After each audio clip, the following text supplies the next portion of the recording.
Hello, pumpkins! I had promised you that I was going to do a sweetening jar today. Earlier this morning I had a migraine, so that didn't get done. Much better this evening. So here we go. I'm going to show you how to make a sweetening jar. So a sweetening jar is a form of blessing. It is very old magic, but very effective. When you use a sweetening jar, it is called sweetening someone. So if you sweeten someone, you are wishing a blessing on them. So you can use a sweetening jar on yourself. It would be great for increasing luck and especially increasing self-compassion and self-love. So if you're having some self-esteem issues, you can do a sweetening jar on yourself. You could also do a sweetening jar to sweeten a relationship. So adding adding an item related to two people into the jar.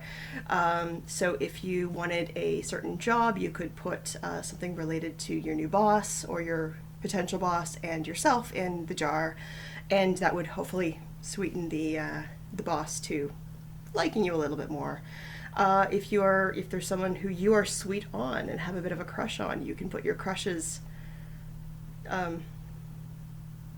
tag is actually the word I need to use in the jar, and your tag, and then that would sweeten your crush's impression of you. Now, this isn't necessarily manipulating someone's will in a strong amount. There does have to be some inkling that the other person knows who you are, let's say. So it's less about forcing someone and more about coaxing. I am going to use some herbs in this recipe, but I am not going to tell you what I'm using because you're going to hear me say many, many times in this, use what you have on hand. If you go to Google and type in herbal correspondences, you can find a list of kitchen herbs that would work very, very well in any particular spell or recipe. So use what you have on hand. And what you see me do, I want you to do something different. I want you to change some part of it, do something to make it yours, and not just copy exactly what I do. As you do more of this kind of stuff, it comes more easily. So I initially wanted to use this size of mason jar, but I didn't have one that was empty. I thought I did. I should have picked one up, but it's 9:30 at night. So I'm using this mason jar, which is bigger, but you use what you have on hand. So the way that I do sweetening jars are a little bit different than the way I do the souring jars, which you saw. So where did my candle go? Oh, I had my candle. Oh my goodness, do I need to pause and go get a candle? I think I might. It was seriously just here. You didn't take it, did you, Marlon? Okay, I'll be right back. Okay, so you got a candle. You do not have to use a white taper candle. Use whatever you have on hand. Merlin, you need to get down, please. This is not for doggies. Thank you. Off. So I know he can be a bit of a pain when I'm filming, and I'm hesitant to want to really discipline or speak sternly with him on camera because it's the internet and someone's going to accuse me of something. So it's like, do I let him run wild or do I speak to him sternly? And yeah. Anyways, so you want to light your candle. I am a very auditory person, so for me, I use music when I do magic. So what I would normally do with this is have music on related to the purpose of my spell. So if I was doing a money spell, maybe I'd have the Pink Floyd song Money, or Queen's I Want It All, or anything like that. So the song that I'm going to be using when I do my ritual is going to be the Sister Song by Ani DeFranco. I'm not going to play it because copyright issues. So light your candle. Stand it upright. Yes, you could use a votive candle or a tea light candle or anything you have on hand. As I say, use what you have on hand. Any color of candle is fine. These are from Walmart, so yeah. They do not have to be special. And I'm going to drip a little bit of wax on the bottom of the jar, being careful to not let the wax put out the candle. So you want to probably not have a dripless candle. So I'm going to blow this out just for now and stick the candle. Figures the wax is already dry. So I'm going to try that again, because you want to stick the candle to the bottom of the jar.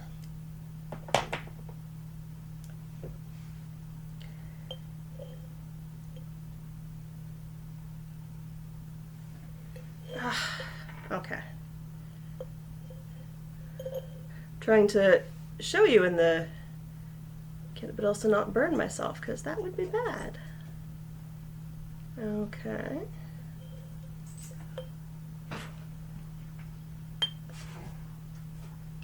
There we go. So I'm sticking this in here, which again, it's not going, so oy vey. All right. So I think I'm going to heat it up from the bottom. It usually will stick just fine. I think I got a dripless candle or something.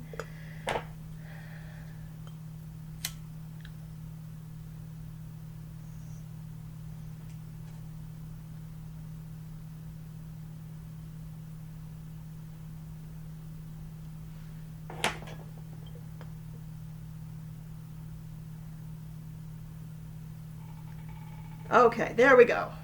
And it's falling over. It's not going to stay for me. Hopefully you can get yours to stay. So you want what's called a tag, and a tag is going to be anything that is connected to the person in question. In modern day, photographs are the easiest to get a hold of because most of us have social media and phones on our cameras, so you can get a phone or a photo. A phone on our cameras, we can take photos. You can use a business card, you can use a dirty Kleenex, you can use a pen lid that they've chewed on, you can use a little bit of hair, you can, you know, it's doubtful that, oh, now it's standing up. Okay, there we go. It just needed to harden. You can use a lock of hair, you can use, I mean, it's doubtful that you can get blood nowadays, but that's the most powerful. So basically, a photograph is just fine. You can use their signature. You can create a sigil with their name on it. Sigil making is an entirely different video, but if you want a quick way, there's an app called Sigil Scribe. Download that, put their name in, you can get a sigil. So anything that's connected to them, or connected to you, or both. So, where did my photo go? There it is. So, I had mentioned just before Christmas that I had a fight with my sister about a year ago, and both of us are very stubborn women. If you know anything about Myers-Briggs, I am an ENTJ, which is the CEO, and she is an ESTJ, which is the dictator. So we are both very strong and very stubborn women. I love my sister, and I think right now both of us are too stubborn to admit that we were wrong. I don't think that I'm wrong, but as I said in the video before, I value the relationship more than I value being right, and I love her. So this is a photo of my sister and I. So I am older than her by about 2.5 years, 2 years and 3 months. So I am 9 in this photo, and my sister would be 7. We had a little song that we invented, which I will not torture you by singing to you, when we would dress the same. And we made that when we had this. So if the photo is too big for your jar, you want to fold it, but you want to fold it towards you. This being a photo that'll fit in my jar just fine, I am going to just stick in.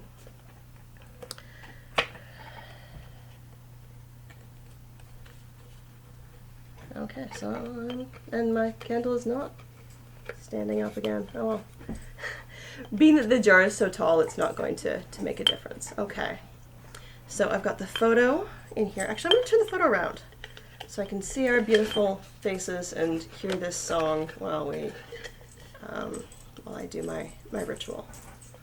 Okay, so I'm going to try resticking this again because it just doesn't want to stay. And here we've got Merlin being a schnickelfritz behind me because of course I'm filming, so he has to. And I don't want to set the photo on fire, so I'm going to do it from the bottom of just heating up the wax that's already in there. Please be careful anytime you are working with candles. Do not leave a candle unattended. Use caution. Have a smoke or a fire extinguisher close by. Okay, now it's sticking. All right. Okay, so now you want to, if you wanted to dress the candle with an oil, you can do that beforehand. I should have showed you how to do that. Another day I'll show you how to dress a candle. But for right now, I'm not going to be using oils in this. You can use oils. I want you to put in this jar whatever you'd like. You do not have to put anything in this jar. Just a moment. Okay, I just scolded Merlin. So hopefully he'll stop being a schnickelfritz now. I'm really having issues getting this candle to stick. Okay, let me try this again.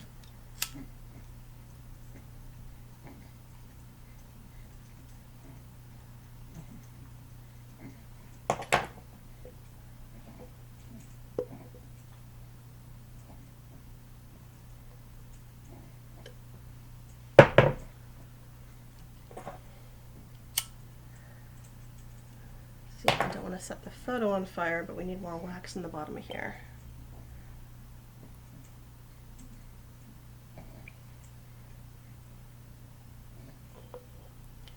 It can be a little tricky. There's all sorts of controversy about how you should put out a candle, whether you should do it with your fingers, whether you should do it with a snuffer. I think it is a silly thing to get so controversial about. Okay, it's just not going to stay up. All right. So, if you use crystals, you can find whatever crystals you'd like to use in here. If you would like to use, if you're doing a something for a job, you might want to put money in there. It's not something you're going to get out of it again, so don't put anything that's super valuable that you, or you could put something that's valuable but realize you're not going to get it back. So any sort of herbs, that wasn't the herb I wanted to use. I'm not going to tell you what herbs I'm putting in because I don't want you to say, but I don't have this on hand. Use what you have, and Google is your friend for looking up herbal correspondences.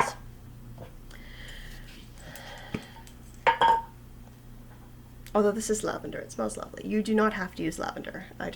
I have weird shit in my kitchen. Comes with the territory.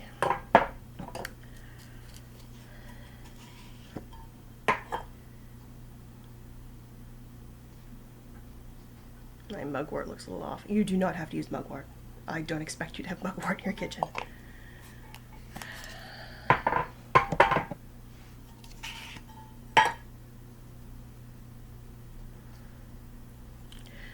So yeah, you could use money, you could use, if you are into crystals, if you're going to buy crystals, please source them ethically, which means go to the place that sells crystals and ask, where was this crystal dug and who dug the hole? If they cannot answer that question, do not buy those crystals. I will do a video on that sometime. But that's not to say that I never use rocks, but they are often not sourced ethically. Okay. Now you add your sweet liquid. So honey is traditional. This is actually the first, oh no, it's not the first. It is not usual for me to use honey in sweetening jars. I actually use maple syrup. Every spring, my daughter and I go to a sugar bush, and there's like an outside museum, and they show you how maple syrup's made, and at the end of it, I buy a large jug of maple syrup, which lasts me for a year and is much cheaper than buying it in the grocery store, and the jug's still warm because it just came out of the sugar shack, but I don't have any right now, so I will get some in March. We do that for the spring equinox every year. That's how we celebrate our Ostera. We do an egg hunt on the spring equinox, and then we go to the sugar bush, and we have some pancakes. All right, so you can use maple syrup, you can use honey, you can use, it's traditional in the deep south to use corn syrup. You can use a combination heated up on the stove. It's called simple syrup, which is half sugar, half water, and then you stir it until the water, or till the sugar is dissolved. Use whatever you have on hand. Use the best quality that you can afford. So normally I would balk at store-bought honey. I usually go to an apiary, and I have a honey guy because I make mead, but I don't have any right now. So I'm using what I have on hand. And one of the reasons I wanted to use a smaller jar was so that I wasn't using as much honey. But here we go. So I am filling the jar with honey.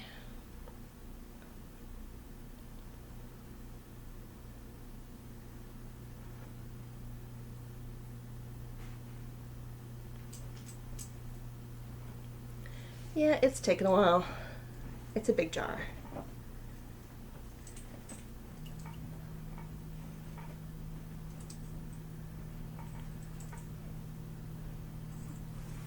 You do not have to fill it to the top. If you run out of honey partway through, that is okay. You do not have to run out and get more. So, now I've got this jar with some herbs and a candle, which will not stay up, and I give up. Or there we go. So now we're going to light the candle. And what I would like you to do, I'm not going to do the full meditation while you're here. I'd like you to sit somewhere quietly. Put the candle where it is somewhere safe and is not going to fall over.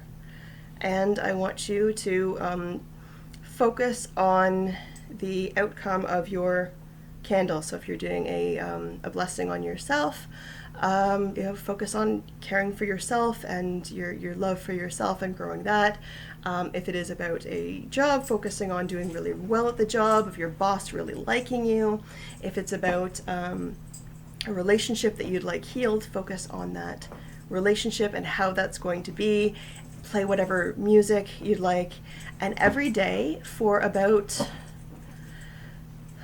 20-30 minutes, I want you to take some time and focus on this. The candle will eventually, after probably not too long, be at the surface.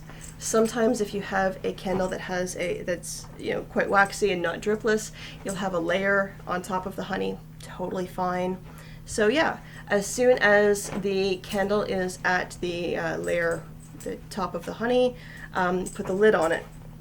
Keep it somewhere safe where it's not going to be knocked over. And every day, now the period of time varies on how long you want to do this for. Merlin, do not eat my pillow. Thank you very much. 7 days is good. You can go 30 days. Now it just so happens that my sister's birthday is next month, so I'm actually going to do this every day until her birthday, and then the blessing for her is going to be finishing of this ritual, and hopefully her life will be sweeter. Oh yes, I wanted to add this herb as well. So sometimes finding herbs, you can find them in the tea aisle of your grocery store. So this is actually, you do not have to use chamomile. I am using a bit of chamomile, and it's just chamomile tea, and I'm emptying the bag into, or not the whole bag, but a little bit of there. Okay. So there we go. I am going to end this video, and I'm going to meditate and play the Sister Song by Ani DeFranco, and yeah, hopefully I can do this, and then after this is done, I'm going to reach out to my sister on her birthday, and hopefully she will be in a better mood to respond. So this is how to make a sweetening jar, and I hope you have a great time with it. If you have not subscribed to my channel, please do subscribe. I look forward to doing more of these videos every Monday. I'd like to do a Magic Monday. Everybody, please take care, stay safe, wash your hands, wear a mask, and I will see you later. I will see you tomorrow for Tarot Tuesday. Bye, pumpkins.